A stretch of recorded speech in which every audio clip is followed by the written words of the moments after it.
Hello, everyone. Welcome back to the L.A.M.E Book Club podcast. My name is Melissa. I'm Ellie. And I am so excited to talk to you today about Onyx Storm. You guys, we got an early release copy. We've read the book. I'm totally kidding. It's like, no, I'm totally kidding. But and Ellie had no idea. Clearly had no idea I was going to say that, but the look on your face made it all worth it. I think I like zoned out for a second because I was already going to be like, yeah. you did. Yep. No, I'm here. I would cut off my arm to get a fresh copy of that too.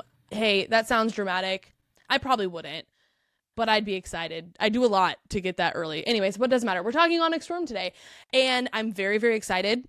We are going to be diving into some, and honestly, it's not even just Onyx Storm, it's Empyrean, because like some of my thoughts of what might happen probably even realistically won't happen in this book. It might even be in book 4 or 5, but it's just a thought process on what I think might happen, and then some theories from there. So love this series, makes for such great content. I'm so excited to talk about it. But before we do, leave a review on Apple Podcasts. If you listen that way, it helps us a lot. And if you don't already follow us on social media, we're at L.A.M.E Book Club Pod. That's same on YouTube. Subscribe there. Leave us a review. I've already said that, but subscribe, all the things. And we have a Patreon. So if you don't already join or not are part of our Patreon already, go ahead and join there. We have all our book club discussions there, lots of bonus content. We have our website just recently went live, and if you join our top tier, you get a discount code for our merch. Plus we have live book club discussions with our top tier members as well at the end of every book that we do. So a lot of extra goodies there, and it's a lot of fun. So jump on over. We also have a Discord. It's fun to chat in there. So, before we jump into, Ellie, before we jump into that, I have a question for you, Ellie. Are you ready? Yeah. And I think I know the answer to this, but I just feel like it should be put on the internet. What is your current favorite book? Wow, you really have to put me on the spot. You really have to pretend to think about this. I'm gonna have to say it's from Blood and Ash. If you've been listening to any of the last 3 episodes we came out with, I have been nonstop raving about that book. But yeah, I'm gonna have to say that's the one. Yeah, current day. That is my favorite at the moment. Yeah, it will change next week maybe once I finish the next one, but right now that's the one. Yeah. What's yours? Does it matter? Is that where we're going? No, mine is Onyx Storm because I just read it. No, I'm just kidding. Currently I'm reading Quicksilver. I'm not far enough into it to say it's my current favorite, but I am a big fan. So I would say my most recently read favorite that I really, really liked was in the Once Upon a Broken Heart series, specifically the Ballad of Never After, which is book 2 in the series. I was a big fan of this particular portion of that series, so that is probably at the current moment my most recent favorite book. Nice. Yeah. I did not like book 3 that much. I'm just saying that. Was this just an opening question, or are you gonna ask me? Because I actually have different answers, I think, if we're just getting to know me. No, I mean, it was just a question, but you can say another one if you want. Okay. That's in the fantasy genre at the moment. My all-time ever favorite book's probably L.A.M.E. My all-time favorite thriller book, I just finished one I really liked called The Only One Left. And my all-time favorite just fiction book, Tomorrow and Tomorrow and Tomorrow. Oh my gosh. All right. Wow. Now you can continue. You came prepared. All right. That's all. I'm switching gears here. We're jumping back to Onyx Storm. Think about it. Yeah. All right. So I have a question for you, Ellie. What if the revolution doesn't end up being just between Navarre and Eratia, aka like the people calling themselves the Revolution and old school Navarre? What if it ends up being between Dragonkind as well? And I'd believe it, and I'd like it more. I was going to say, I feel like I'm going to be so honest with you guys right here. Some of the things I'm about to say, some of you might be like, oh, that's duh. But like, before you say that with what I'm about to say, I'm going to expand on that here a little bit. Some of the other things I might be throwing crap on the wall to see what sticks, but it's fun to do and let me live my life. Ooh. Yeah. She came with violence in her heart. I did. Okay. So, but here's part one of this thought process is the dragons. Mm-hmm. We all know that the Empyrean, quote, council is made up of the heads of each den. Currently, we know that Coda is one of them, and Andarna is the head of the 7th breed, as far as we know. Ooh, but I didn't think about that. Mm-hmm. We know that the Empyrean was split on how to handle the revolution situation, which means that there were dragons who were for it and dragons who were against it, even within the Empyrean. But since we don't know who the other heads of the other dens are, I wonder if any of them, this is just like a thought that I had, I wonder if any of them left to go with be with the revolution, or if the entire Empyrean stayed and they just allowed everyone else to do what they wanted. I don't remember if it explicitly said that, but it would be an interesting turn of events to know that some of the Empyrean members left with the revolution and are now no longer in the Veil. Like, that would be an interesting for me. Break us down real quick for the newer readers to the Empyrean series. Remind us who is part of the revolution. For those who are new to the series, and definitely not me, who doesn't remember everything. Read Fourth Wing and Iron Flame recently within the past year. Remind us again. Okay, obviously the marked ones, right? That's what we're talking about? Yeah, but before I do that, I also just wanted to throw out something that was mentioned on our Patreon episode this last week about a girl who said that she doesn't need to reread series because she remembers everything. I have enough in my mind. I have enough going on. It's fine. You proved my own point in a couple episodes later, and that's fine. So the revolution, it's the marked ones and anyone from Navarre that one scene in Iron Flame when I got you. I'm caught up. Gave the visual. Yeah. Okay. So everyone who left Navarre to go to Erasia. So argument point, I did know, but I just didn't know we're calling them the Revolution. That's what they called themselves. Has that always been a thing? Yeah, that's what they called themselves in the book. So maybe again, point proven on my end. All right. Point goes back to you. Thank you. I'll gain it back. Don't you worry. If that's the case, I wonder how that will impact the Empyrean in Navarre, especially since now there's a hatching ground in Erasia. Yeah. So that could split things. And we also know that dragons keep secrets from humans and that they're about 500 steps ahead of Violet, aka us, the readers, at any given time when it comes to information. Anytime a secret's revealed, Taryn's like, interject? Yeah, I know. We had a small theory a while back that Taryn was part of the Empyrean. So I actually don't think that's the case because he's the same den as Coda is in his. They're both. It's a black. Well, it's the dragon color is how it's their den.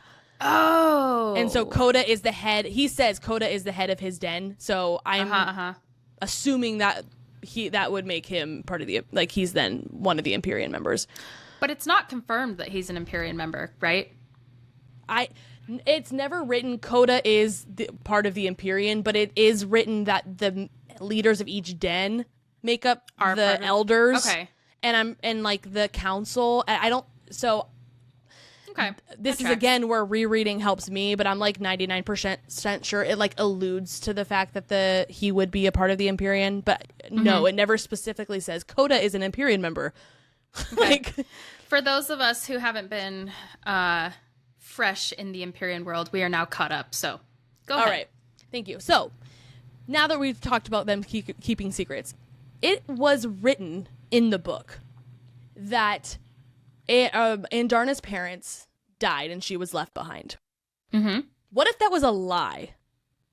What if one of those secrets that they all keep is that Andarna's family isn't actually dead, but rather on one of the isles that have been previously mentioned in the book. Ooh. Only the, quote, elders knew that she was the only remaining dragon of the 7th breed, Taryn didn't even know that.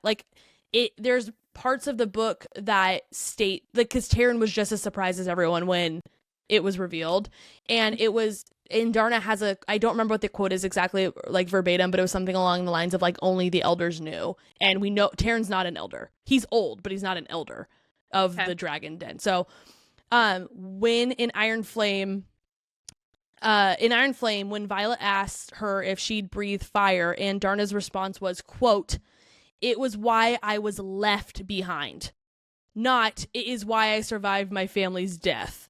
Yeah. The quote was, I remember we talked about a little bit, like we brushed over this, but we did talk about the idea that there were more of that, the golden breed of dragons somewhere else, possibly on the Isles, but that she wasn't gold. The only one left. She's not gold. All feather tails are golden. Yeah, beside the point. Her breed. Yeah.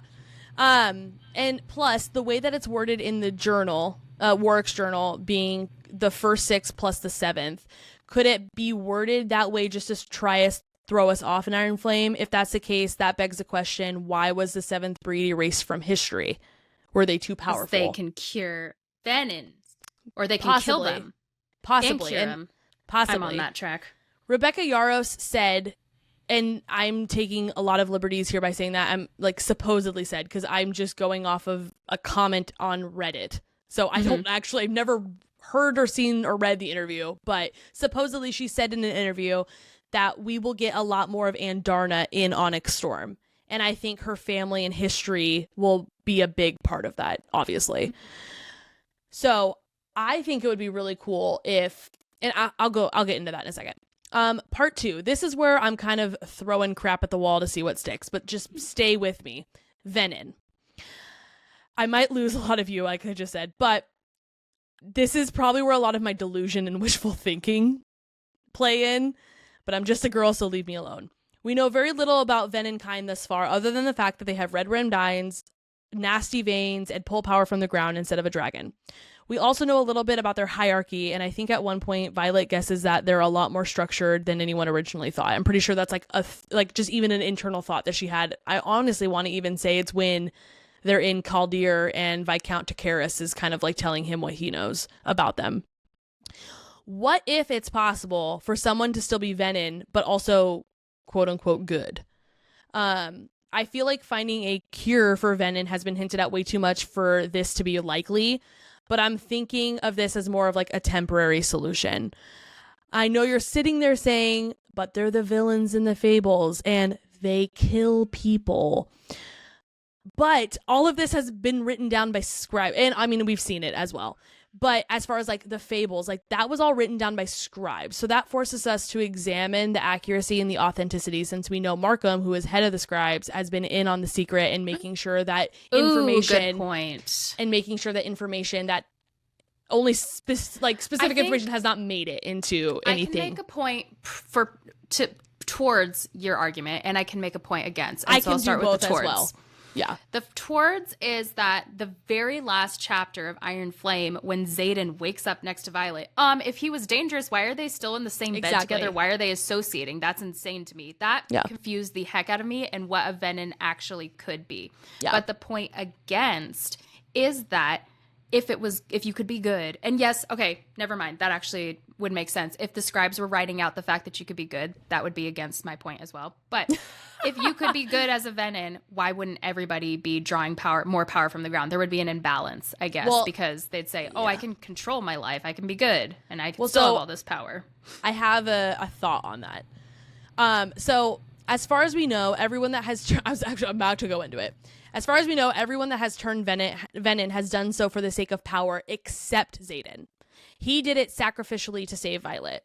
Plus, again, what I'm saying is it's not that it's never been done in history. I'm just saying as far as we know, everyone we know that has turned Venin, which is 2 people, for sure, has... One has done it for power, and one has done it for sacrificially. He did it to save Violet. Plus, at the end of Iron Flame, he's still disgusted with Jack after Xaden turned. And again, I can't remember like the exact line, but Jack says something like they're brothers, and he was like, absolutely not. Like, I'm not like you, or something. And that's like at the very end of Iron Flame after he's already turned. Yeah. I chalked that up to the idea that Xaden was just a baby Venom for Venin for lack of better words, but just like it's just starting for him. So once like he's Venin for longer, it will consume him fully. The so more he's he like, pulls, I'm not gonna be like you. Yeah, well, and absolutely, and truly, that's probably what happens. I'm just thinking. No, but it could be. This is me throwing typical, crap. Like, but isn't that just the way SJM and RY kind of work? Is they make you think one thing, exactly. And like, oh, it's just him adjusting to being Venin full time. When actually, no. He can just function now. Yeah. So I'm wondering if the Band-Aid solution for Xaden and possibly other Venin is to decide what they want their power to do, to help or to harm.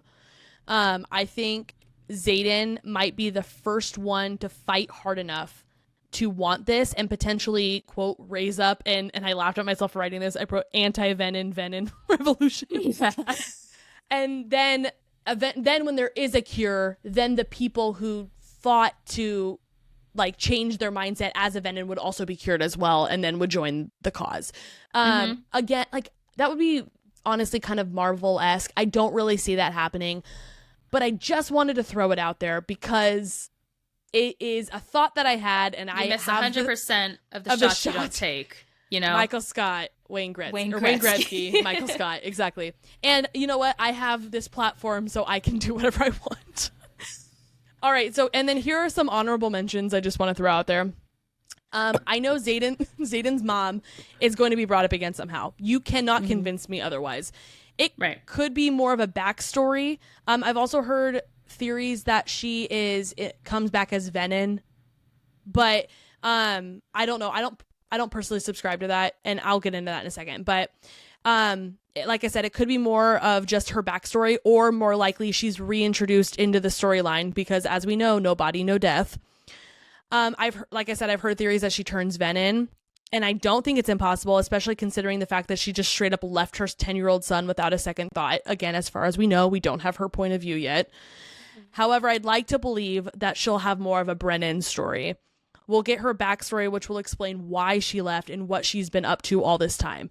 And what is one place that she could possibly be, Ellie? I'm so glad you asked. The Isles. Why none other than the Isles? Exactly. Yeah.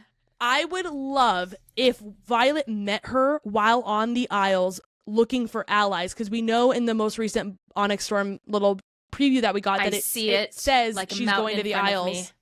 I see it. I'd love if she met her there while on the Isles, and Xaden's mom is able to help her cure Xaden. Chills. I see it. I love it. It would also really be cool if she was somehow bonded to someone else in Andarna's family, assuming that they're also on the Isles. Just saying. I think that would be really cool too. So sentimental. Also, Papa Sorrengail's Feathertail research is 1,000,000,000% coming back into play. Again, you can't convince me otherwise. Both of those, his mom returning somehow and the research coming back are hills I will die on. Especially since Violet ended up bonding to Andarna when she was a Feathertail. You can't, if that's not foreshadow, I don't know what is. I wonder if he somehow learned about Andarna's egg since he was doing all this Feathertail research. And how she's been in an egg for so long. And I don't know if he would have somehow also learned that she was part of a 7th breed. And if that's the case, maybe when he took this information to Markham, because Markham and why can I not remember Coda's writer's name? Melgren. Melgren, thank you. Markham and Melgren are BFFs, and Coda is Empyrean. If when Markham took this information to Melgren, if they then poisoned her dad, but made it look like a heart attack, since the Empyrean didn't want the secret to get out. It's something sounds like murder. That would make sense. It's not likely, but it's just a fun little thought that I had, and I want, like I said, it would be cool. Murderous thought that she had.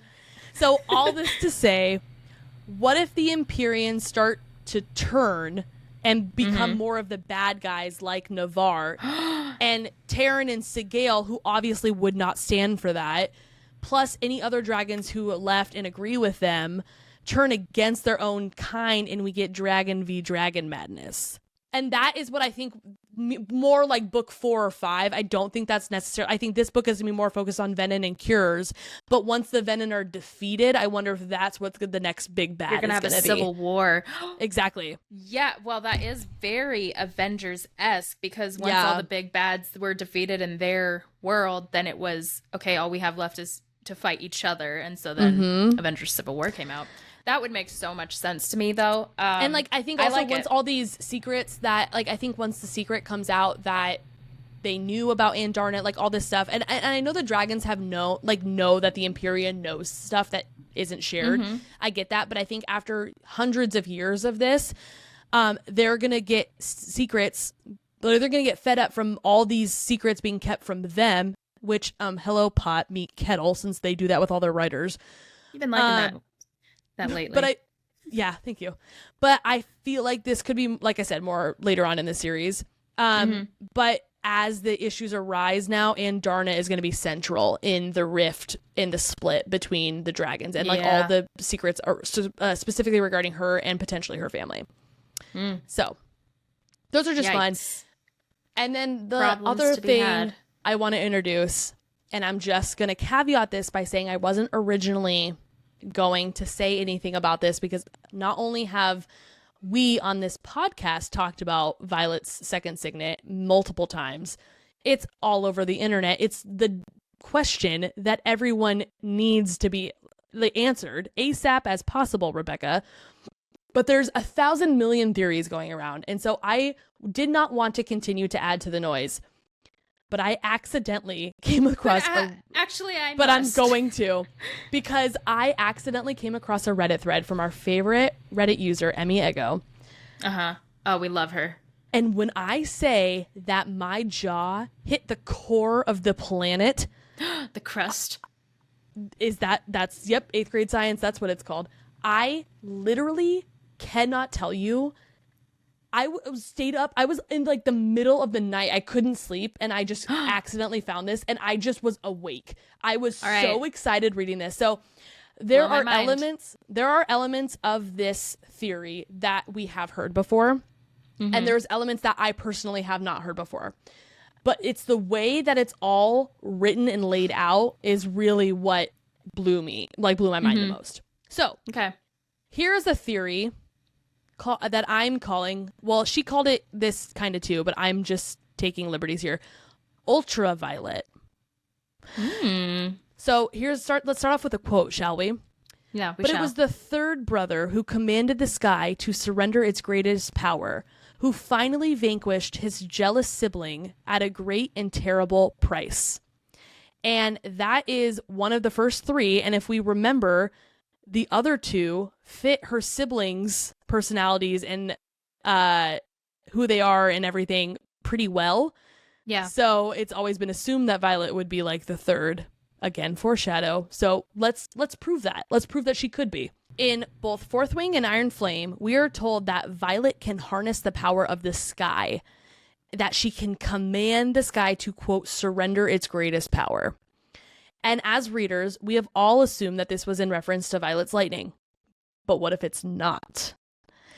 And wouldn't you consider something else to be the sky's greatest power than lightning, by the way? I would. Instead, what if Violet's second signet is the ability to harness the power of the sun? No, don't tell me this. Because, well, tell me this, but don't. You know what I mean? Because it's just going to end up being something like Truthsayer, which I just feel like it is. Wait, hold on. Let me finish this. And I don't want it to be, because to me, that's so boring. And I'm sorry if that is what it is. And Rebecca, respect to you. But I feel like that's so boring with the endless possibilities of what it could be. So I don't want to get excited about this and be like, yeah. And then Onyx Storm comes out and they're like, she's a Truthsayer. And I'm going to just be like, ugh. Well, okay, go ahead. Just know that I'm not even going to say the word Truthsayer once in this theory. Okay. So it's not that. Well, it's the sun thing. Yeah, go ahead. Yeah. So let's first take a backstory of the importance of color and light. Throughout the Empyrean series, Rebecca Yarros makes one thing very clear. Color is important. For example, Venin drain color. Half of Violet's hair is missing its color. Violet's name is a color. Andarnit's scales change color. There's lots of color references. And because of this, when considering that Violet's second signet could be, and also is gifted from the lovely Andarna herself, I had a gut feeling that it involves color too. So I got to researching, and in doing so, I was taken back to 8th grade science and reminded of the electromagnetic spectrum, that color is determined by light. Yeah. And if you look at a spectrum of light, which I will put a picture on here so you guys can see it as well, you can see that, like it was just mentioned, it's all determined by color. However, the attention was particularly drawn to the mention of ultraviolet light. And as cheesy as it may be, I wondered if there could be a connection there, given Violet's name. More specifically, ultraviolet light is a form of electromagnetic radiation emitted by the sun. For most people, they probably refer to it as UV light or UV rays. It's the typical sunlight responsible for a sunburn and the reason we need to wear sunscreen. Understandably, you'd probably think that, hey, you're just talking science. What does this have to do with the book? However, knowing that Violet's second signet has already manifested in Iron Flame, which was confirmed by Rebecca herself, consider the time when Violet used too much of her power and she became sunburnt. I don't remember this. Remind me of this. The quote is specifically, "You're so red." And I'm pretty sure it was Aya that said that. Mm-hmm. And another quote is, "I take a step back off the wall to relieve the pressure on my tight red skin. At least the physical remnant of my near burnout has dimmed to nothing more than a painful sunburn, but it's annoying as hell." This, remember, after Varish. Hold on. Whoa. Yeah. So don't get me excited right now. Oh, I'm gonna get you. Don't do this Ellie, to me. This is the beginning. This is the beginning. I swear, when we get Onyx Storm and it says Truthsayer, I'm gonna freaking throw that book through the wall. Okay. Honestly, this theory has fully taken me off Team Truthsayer. I'm just saying that. The sunburn is damning. That has to be it. I've given you one quote and you're already on board, so I cannot wait to give you the rest of this. So let's assume that this is true, that Violet has the ability to harness sunlight. What are the implications of this, and is there any further evidence of this? Spoilers, the answer is yes. So, Ellie, I just want to look at your face when I say this. Does this mean that Violet is a luminary? What? Well, you have to tell me what a luminary is. You did not give me the reaction. Oh, Ellie, do you not remember the... Define it first, then I'll give you the reaction. All right. Again, in Iron Flame, we're introduced to a new object, the luminary. Although the exact nature of the luminary is still shrouded in mystery, we do know that it has that ability to intensify dragonfire. Quote, "Oh. What we need is that God's damn luminary that intensifies dragonfire hot enough to smelt alloy into the only weapons capable of defeating Venin. That is our only shot." End quote. Oh. However, the word luminary isn't just a name that Rebecca Yarros made up. A luminary actually refers to a celestial body, such as the sun, that emits light. And that is from Wikipedia. You can look it up yourselves. Thus, I'm just being serious. Thus, if Violet's second signet allows her to channel the full force of the sun, is she too sort of a luminary? And if so, is she able to intensify the power of those around her? So this is where that amplification thought process comes into play. That's the one I want the most personally. So if this is a twofer, heck yeah. I will say one thing. This is like a threefer. I am a little bit okay. If she is a luminary, Rebecca is going to need to do a darn good job in defining the start and end of what that power actually is, because I feel like so often authors will write these powers in, like, no diss, but, and a little bit of a spoiler, some of the characters in SJM's work, they're just like, she just had the power of death, and you're like, but what is that? But what is that? And it's like, but it's just death, and you're like, okay, but okay. So if they just say she's a luminary and then all of a sudden, like, they're in a bind and all of a sudden she can pull out this, like, sunshine magic that she wasn't able to do and all this other, I won't stand for that. So I'm going to need this signet defined clearly, because I feel like luminary, with everything you've already given, could be so many different facets. Oh, Ellie, I am so glad that that's what you said, because once again, you're going to perfectly segue into my next point of actually defining times when that signet manifested in Iron Flame. You and me, we're simpatico today. We sure are. And here it is, literally my next sentence. Believe it or not, we have evidence to suggest that she could intensify the power of those around her. For example, when in Violet's presence, Rhiannon is able to pull the knife through the wall when Varish is looking through her stuff. When in Violet's presence, Salone is able to use her siphoning abilities, and it almost seems as if it was under or out of her control. And Mira could do the force field when she couldn't. When in Violet's presence, Mira is finally able to manifest her own ward. When in Violet's presence, Riddick constructs a crazy impressive ice wall that he didn't think he could do. My gosh, this is what Rebecca meant by it's obvious. We should have caught it. I really feel like this is what she meant. Okay. As further proof, and perhaps the most telling clue, we witness a scene in which Violet explicitly reaches for Andarna's power, leading readers to believe that we are finally going to discover what Violet's second signet is. So I think like this could be the moment. Mm-hmm. But right as this happens, boom, Sawyer has been knocked over by a force of his own power, almost as if Violet intensified it. The exact quote. The exact she's quote. Really going she's right under my nose with all of these. Oh my gosh. The exact quote is, but the pearlescent flow of Andarna's power just beyond the windows feels approachable. Steadying my breath, I reach for Andarna's power. Boom. An explosion sounds and my eyes fly open, every head whipping towards Sawyer as he flies backwards. Quote, and then the Professor Trista says, and that is why we're having class outdoors, as she shakes her head. Whoa. So again, like easily chalked it up to just some like, haha, funny if Sawyer doesn't know what he's doing. But at the same time, it was justice for literally Sawyer. Right as, I know, justice for Sawyer indeed. And call me crazy, but what if Violet also intensified Varish's signet? I'm gonna throw up. Listen. Full body chills. Listen. This is maybe the most intense episode Violet's you've ever done. Violet's communication with L.A.M.E. Listen. Upon finishing Iron Flame, my first theory, like many others, was that Violet could communicate with the dead. And this is why we see her with her conversation with L.A.M.E. However, I haven't yet seen anyone make a point that it wasn't just Violet who spoke to L.A.M.E., but Varish actually did too. Listen, here's the quote. I know, Varish replies, and I bet you're thinking he'll be the one who comes for you, aren't you? He admires the bruises on my forearm like their artwork.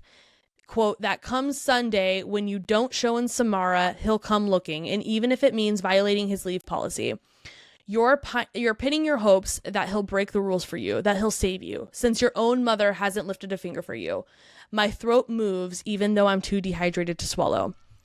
Then Liam promises he won't wait until Saturday. That's what I'm counting on. Varish nods. So I have two series of thought on this. One, absolutely, like you said, could be something that she puts under her nose. Number two is that Varish was also just pausing and then referring back to what he had just said about Xaden. Yeah. But Rebecca put it so... However, it's literally one after another. In between. Literally. For a reason. Okay. And as you could see in that quote, Violet doesn't say a word to Varish. Violet is not talking. Varish is the only one, as far as that we know of the two people in the room talking. So why would he pause like that? But Varish what he says directly responds back to Liam's comment. What's more is that there are two instances in which Violet is able to see L.A.M.E. The first is when Violet is in Varish's torture dungeon, and the second is when Violet is fighting Solus, Varish's dragon. Mm-hmm. The common denominator here is Varish. He's in some way, shape, or form involved. Varish is in some capacity present both times she sees L.A.M.E. Mm-hmm. Consider then what Varish's signet is, which is the ability to see people's weaknesses. Varish then states that Violet's weaknesses are the people that she loves. Mm-hmm. Like L.A.M.E. Mm-hmm. Well, well, Cadet Sorengale, your weaknesses are the people you love. So many people to choose from. Squad leader Mateus and the rest of your squad, your sister, your dragons. As such, Varish can see the people Violet loves. He can see L.A.M.E. Mm-hmm. Using this train of thought. And if Violet's signet from Andarna was intensifying and amplifying that, is that why Violet was also able to see L.A.M.E.? My only caveat to this, as much as I love this and want all of this to be absolutely true, is that she had, and this is what everyone's told me, that's why I know this, she had drank the poison that cut off her signet at that point. So she should not have been able to use it at all.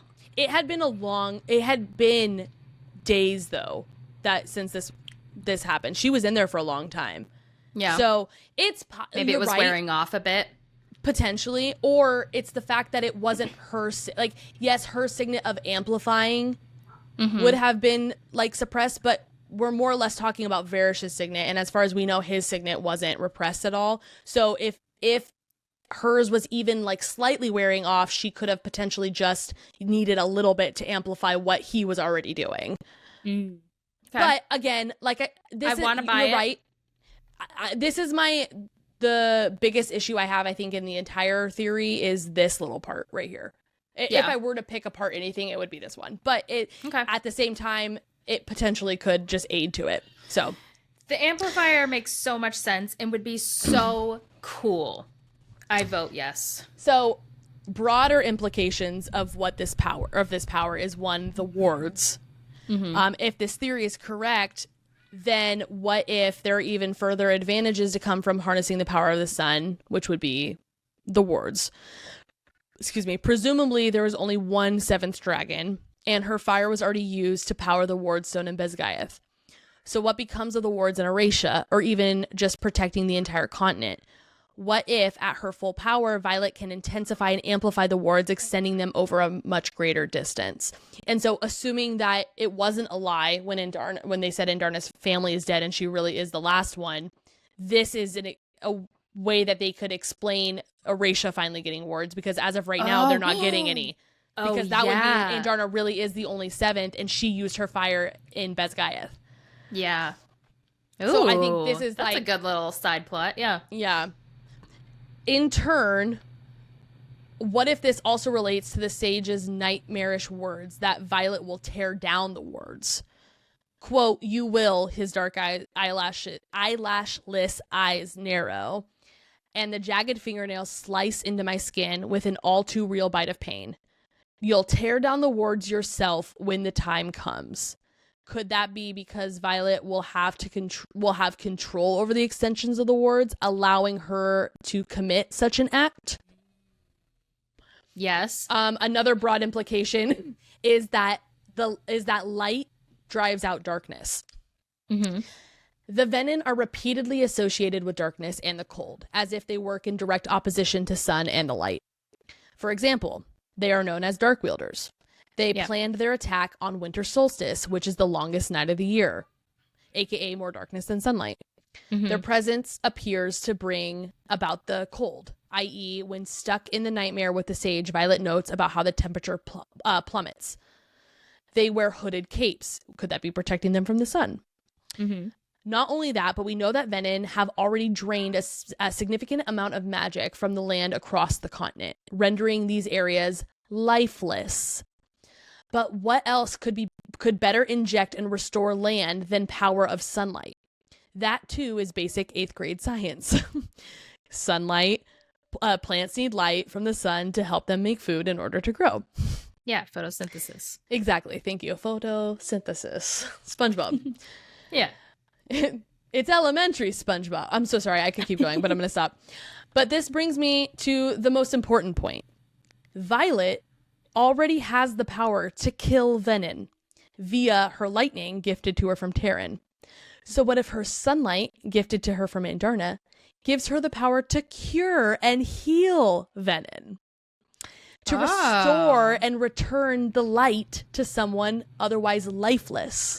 Well, and I had a small micro theory on this at some point way back when, but it's the fact that number one, your signet is what you most desperately need, right? It's what the individual needs, their greatest need, and her need is to protect people, therefore giving to them and to enhance their signets, things like that. But also the exact opposite of what a Venin is, who is a taker. They take from the land, they take the power, is a giver. So it's literally their exact opposite. So it would make sense that she could be the one to cure them because they take, she gives.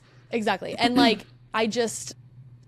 I can't get over this. And so that's the last little bit of this theory. But exactly what you said, she also needs the truth that, but that could be explained by the scribe aspect of her. That could be, yes, it totally could be. And I know you said you'll be disappointed. If it comes out that she's a truth sayer, I'm not going to be disappointed because I feel like that is like truly what she needs. But that's also like something that she could find out on her own, you know, like as going to different aisles and stuff. Like she could learn more about like their libraries that maybe aren't redacted, or you know what I mean? Like she could potentially figure out the truth another way. And as what we have known from these books, as far as we know, she's not a truthsayer and has still gotten information. It might not have been immediate, but like she still gets the information. So like that could be something that eventually she figures out anyways. But this, like, they also desperately need a luminary. That was the whole reason they went to Kaldir and they didn't get one. Like that's their whole thing, is like to make weapons to kill Venin. And she knows they need it. And it's a need, and that also ties in what you said about like protecting people. It's a need it's what she needs in order to help the people that she loves. And the luminary itself, and while she wouldn't be, her second signet wouldn't be her turning into a machine, but like it's also something that, because her other signet, it can't be something that we've seen before with how rare Xaden's both of his signets are. And like honestly, even her signet that we know of already, it's not like her second signet's going to be like ice or something. It's going to be something different and something powerful and something we haven't seen before. And so being a luminary of sorts is a really cool thought process, because not only, yes, she'd be able to potentially amplify like what we've already talked about in a really cool theory, but she'd also be able to harness the power of the sun and like potentially cure Venins, and she can kill and cure them. Like how freaking cool is that? And she'd potentially be able to bring life back to the I can't remember, the Barons, I think is what it's called. It's during the Great War when the Venin sucked all the life out of that one place. Like, but being able to instill life back into these powerless places, that'd be so. I have always truthfully, I think I've even said it in a previous episode, I want, which essentially this is what this is, Amplifier to be her second signet, plus a little extra with the little sunlight situation would be fun. But I have wanted that so badly, and it would make the most sense to me. Rebecca, please, if you didn't do it, there's still time to rewrite. There's a second time. Draft is a must. But I need this. And I even like how this even just all the way down to her name ties everything together. Ultraviolet. Are you kidding me? Like that is the cherry on top of a perfect second signet. That is like, it's incredible. And so this one wins for me. Like I said, I love Truesayer. But this one is it. I could totally see people being like ultraviolet and her name's Violet. Ugh. So it does kind of give Willy Wonka ice. Violet. You're turning violet. It does. But don't we love that? Don't we love the irony? We still say it. Obviously, we do. Our name is L.A.M.E Book Club Podcast. People think it's because we hate books, but no, it's literary analysis with Melissa and Ellie. There's irony in our name. We love it. We love it. We love it. That's that on that. But I just am chomping at the bit. I am so excited for January 21st. I can't handle it. And I know you laughed at me, and I've said this in a previous episode, but if you didn't listen to it, you'll hear it now. I literally have taken PTO so that I can read that book immediately. That's unhinged, but I love that for you. Actually, you call it unhinged. I call it being self-aware, because I know that if I don't take PTO, I'm not giving my all. I'm giving 0% of me into my job that day, because I'm just going to be thinking about the moment I stop working and read the book. So really, my job should be thanking me. You're giving your all to your job. They should be. Honestly, they should be. I'm self-aware enough to know that no work will have gotten done anyways. So I'm just using might as well some of just the do time it they the right give way. me. I appreciate that about you. An honest girl. Okay. I'm nothing if not honest. I'm just kidding. Love it. And then as soon as we read it, we will be hopping on these episodes to give you everything we think's happening. Which means, Ellie, I think I might need you to take PTO, because I'm going to need you to read your fastest you ever have, because I'm finishing it in probably 24 hours. TBD. We'll see. We'll see. No. All right, guys. It's a job. All right, everyone. Well, I hope you enjoyed this. Let us know what you think. If you think that her being ultraviolet could be her signet. I will say I don't think that's what it's going to be called. I just think that's like a fun ironic nickname. Twist. Yeah. If it is what it's called, I will love it. I don't care what anyone says. I will love it, but that's just me. You're so funny. You will What was it? I don't remember. You like pick at the most like minor names, but then Ultraviolet, you're gonna be like, I love it. Well, her name isn't gonna turn into Ultraviolet, but if the name of the Signet is Ultraviolet, then I'm like, cheesy, but I'll deal with it. I like it. I almost got sassy to a point that I think the internet wouldn't appreciate, but I think you would, so I'll just say it offline. I will say, like, on your point, I've never gotten more upset than I ever have with names in a book than I did reading the Once Upon a Broken Heart series. There are some absolute, just stupid for no reason names. Humdingers of a name.